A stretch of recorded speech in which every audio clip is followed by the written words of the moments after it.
Repas de fête pour ces familles en situation précaire. Chaque année, à l'occasion de l'équinoxe, le CPCV à Saint-Prix invite ses résidents à organiser et préparer cette nuit de la solidarité. Ce soir, pour l'occasion, il y avait un magicien et de nombreuses animations, mais surtout un invité de prestige, le préfet du Val d'Oise. Venu accompagné de la préfète à l'égalité des chances, Pierre-Henri Maccioni en a profité pour rappeler les efforts de l'État en matière d'hébergement d'urgence. D'une manière générale, l'État a augmenté légèrement encore sa contribution cette année. C'est plus de 10 millions d'euros qui sont consacrés pour cette année, pour cette saison hivernale, à l'hébergement d'urgence.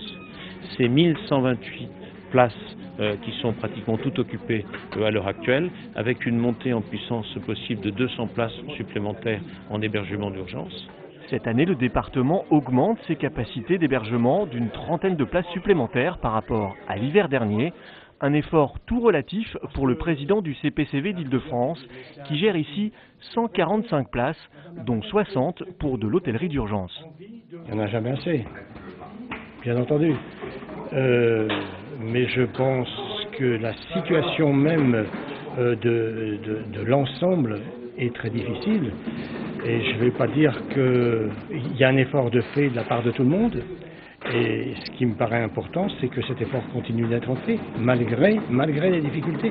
Ce n'est pas le chemin qui est impossible, mais l'impossible qui est le chemin aujourd'hui. Un discours mesuré et optimiste qui caractérise l'état d'esprit du CPCV qui refuse la fatalité. Le centre représente le premier pas vers l'insertion de personnes après des accidents de la vie, un premier pas vers l'autonomie.